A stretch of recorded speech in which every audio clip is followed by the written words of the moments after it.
Now, it's pretty common practice to have a training prescription of a top set and subsequent back off sets in powerlifting. Now, top sets can be simpler to prescribe, but deciding on the back off sets can be a bit more consequential. In this video, I will teach you what you need to think about first before deciding on your back off sets, how to prescribe back off sets that are independent of the top sets, and also back off sets that are dependent on your top sets. And if you keep on watching, I'll reveal a free tool that I use to help me efficiently figure out back off sets. Now, this video is going to be more about the principles and processes of figuring out how to prescribe back off sets, as opposed to set in stone rules of thumb guidelines for exact sets and reps. So let's actually define back off sets. Now, back off sets are typically defined as sets performed after the main higher intensity top sets. They're generally lower in weight or intensity, and they serve several purposes in the training program. They help in accumulating meaningful volume and stimulus, as well as allowing practice and maintain technique at lower intensities. Back off sets can be prescribed in several ways. They are as prescribed percentage load, so this refers specifically to a load prescription that is percentage off of a static 1 rep max, and this may be an old 1 rep max or even an estimated 1 rep max. It can be prescribed as an auto-regulated set with an RPE. This is when you literally prescribe a back off set in a similar way to the top set, where you have a rep range and an RPE prescription. This is essentially a set that is somewhat independent to the top set, and also as a percentage dependent to the top set. This is when your back off sets are set at a specific percentage taken off from the top set, or is a percentage off from the estimated 1 rep max based on that top set. So why you might choose a prescription strategy. The first one is as a fixed percentage load. Now, there may be a few reasons why you would want to choose this approach. First might be because you have a less experienced lifter, so you want to prescribe a percentage as you want to have a bit more control over the load selection process. The second might be that you want to prescribe a very low intensity set, as trying to prescribe a set with an RP much less than RP 5 might not necessarily be feasible. The next one is as an auto-regulated set with an RPE. So you may well choose this approach because you yourself have a level of uncertainty of what that percentage is, so you may leverage the athlete's own experience. It could be more important for you that the athlete hits a certain RP instead of hitting a certain relative load difference. Now, this is true if your top set is particularly high RPE and you're uncertain of how much more fatigued that they may get after a top set. You could also choose this strategy if you choose a different variation for your back off sets compared to the top set. For example, if you choose a paused squat for the top set, but regular competition style squats for the back off set, it makes more sense to prescribe them separately with their own RPEs. You may also want to choose this approach if you want to secure a level of consistency in the average intensity that the back off sets from week to week. The third option is that you could choose a percentage back off dependent on the top set. This may mean doing a top set and having a percentage taken off from that top set, or having a percentage off from the estimated 1 rep max based on that top set. This is where you really want to rely on selecting the dose in accordance to that top set performance. You may want to choose this strategy if you want to drive the training dose in conjunction with the change in the top set training dose. And this may be useful if you have a progressive RPE approach to the top sets from week to week, and you want to see how the training dose influences the subsequent training sessions and consequently subsequent training weeks. For example, let's say you got week 1 top set at RP6 and a back off of 15%, and week 2 you have a top set at RP7 and a back off set at 15% as well. Essentially, in this scenario, you would be ramping the average intensity up week by week. Let's discuss the considerations for the back off sets. Now, before we dive into the considerations for the back off sets, I will preface this by letting you know that I am approaching this from the point of view of coaching a pre-existing athlete or an already experienced athlete. When programming back off sets, there are several key factors to consider. They are total weekly volume, average weekly intensity, volume and intensity distribution for sessions, as well as the volume and intensity of the top set.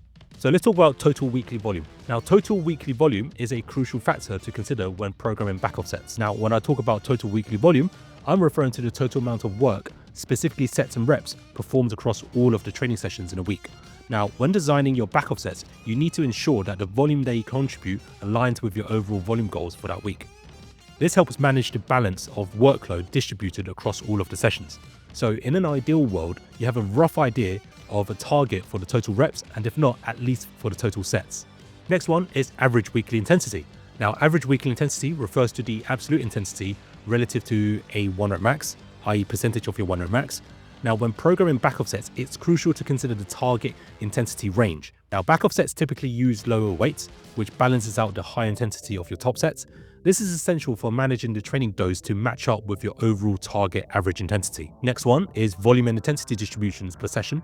You need to distribute volume and intensity to balance the workload across different training days, specifically between your primary days and your non-primary days. Remember, you don't want your non-primary sessions to be so hard that you're not performing well on your primary day, but simultaneously not understimulating you for your primary day.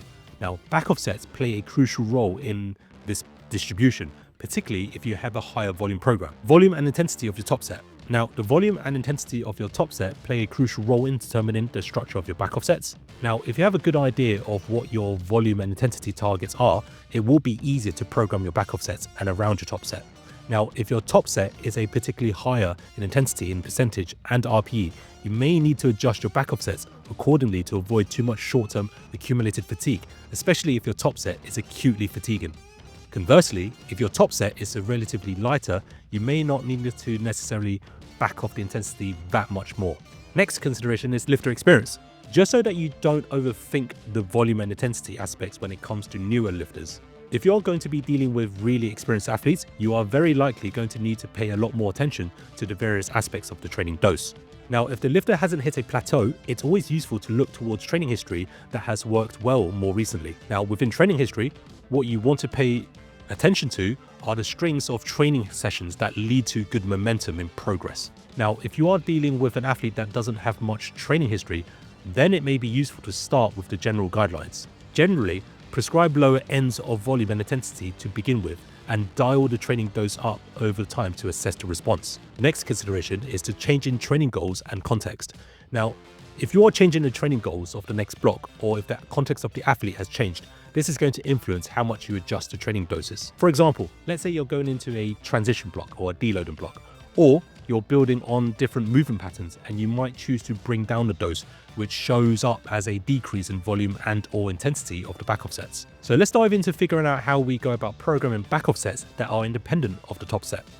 Now, there are two ways to prescribe this: percentage based and RPE based. Let's start with the percentage prescription. Now, if you're considering a submaximal prescription, this is going to be the best time to use a percentage prescription. Let's define submaximal as anything less than, let's say, RP4, where it's so light that you cannot see yourself anywhere near going to failure or even tell where the rep max of that load was. In this case, consider the intensity that you want to be working at and the number of reps that you have to play. And once you have a rough idea of the number of reps you can distribute to the back offsets, then consider the rep range. Now, if this is meant to be submaximal in stimulus, then you want to keep the rep range in a way where the RPE is likely going to be sub 6. Now, if it is not a submaximal stimulus and you have a measurable RPE, i.e.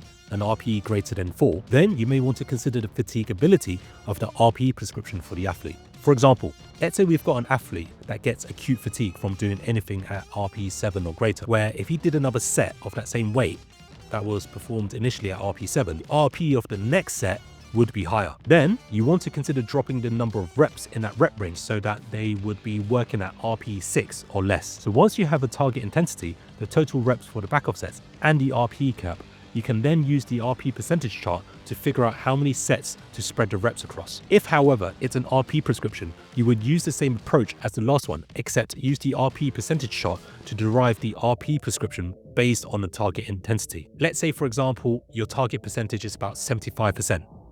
There are going to be a few options for you. You can prescribe sets of 4 at RP 4.5 all the way up to a set of 9 at RP 9.5. Hypothetically, if you've got a high number of reps to attribute to the back off, let's say about 20 reps, and you find that RP 6s and above to be acutely fatiguing, for example, then you may want to consider doing 5 sets of 4 or 4 sets of 5 in this scenario. In another scenario, let's say you only have 7 reps for the back offs, you could prescribe a single set of 7. As opposed to top set independent back offsets, you can also decide to make the back offsets dependent on the top sets. So why might you want to do this? Well, you might want to make them dependent to the top set if you want to either take decision making away from the athlete, maybe because they often overshoot or undershoot the sets, or they're just unfamiliar with how to judge appropriate loading. You might want to auto-regulate their back offset dose according to the day's readiness, i.e. use objective performance to guide readiness. You might want to increase the training dose in conjunction with the increase in top set, i.e. if you want to increase the overall intensity across all of the sets. You might actually want to hold the training dose of the back offsets, but make it accurate to that day's readiness. So how might you program back offsets that are top set dependent? Now, there are two ways: percentage off from the top set prescription, or a percentage of an estimated 1 rep max. They are essentially the same thing. It just differs in how you communicate to the lifter with how you work out the prescribed load. So let's talk about a percentage off from the top set prescription. Now, first thing that you need to consider is what that target equivalent percentage of a 1 rep max that you want your back offsets to be. Now, this must take into consideration the overall target intensity that you want to keep that whole session and also the whole week. This is all in the context of what you believe to be an appropriate dose for that lifter for that specific week in that training block. Another thing that you want to take into consideration is your fatigability of your top set. So this is how much acute fatigue that your top set is going to create. If it's a decently hard set that is going to cause acute fatigue visible in the next set, then you may want to consider slightly under prescribing the intensity for the back offsets. For example, let's say you want a back offset intensity to be about 75%, but you know that the top set is very fatiguing, then consider prescribing an equivalent to a 72 or 73%. So let's say that you have the desired number of reps as well as the desired target intensity that you want the lifter to be working at. Then you're ready to figure out the back offsets. Before I show you, I want to show you a tool that I normally use when trying to figure out the back offsets. I use this tool here, a back offset generator. Now, if you want a copy of this, check out the link in the description box below. Give me your email so I can give you the free copy of it. Now, back to topic. Here's how I would use it. Let's take an example. Let's say that we have a top set of a single rep at RPE 8.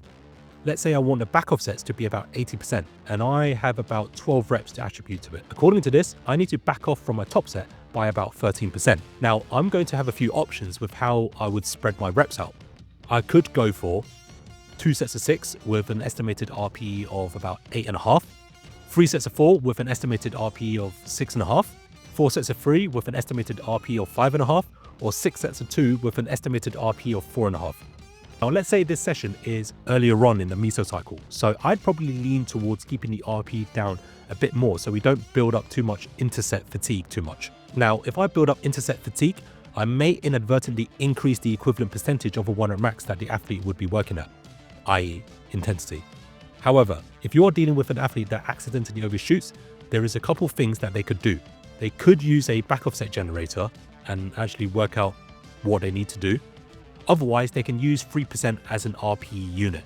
So for example, if they overshoot by 1 RPE, they need to compensate and reduce the back offset intensity by an extra 3%. Now, if they overshoot by 1.5 RPE, then they need to reduce the back offset intensity by an extra 4.5%. Give or take. Now, let's talk about the percentage of an estimated 1 rep max prescription. Now, if you're looking to prescribe the back offsets as a percentage of the estimated 1 rep max of that day, this is pretty simple. Once you have performed your top set, you can then derive your estimated 1 rep max by dividing the load performed by the estimated percentage according to that rep and RPE that the load was performed at. So let's say, for example, you have done a 100 kilo bench press at a single at RPE 8. The equivalent percentage may be about 92.2%, let's say. This gives 108 as an estimated 1 rep max. Let's take the previous example of wanting to do back offsets at 80%. You would then simply multiply 108 kilos by 80%, which gives you 86.4 kilos, which you can either round that up to 87.5 kilos or 85 kilos, depending on how you're feeling that. And that's it.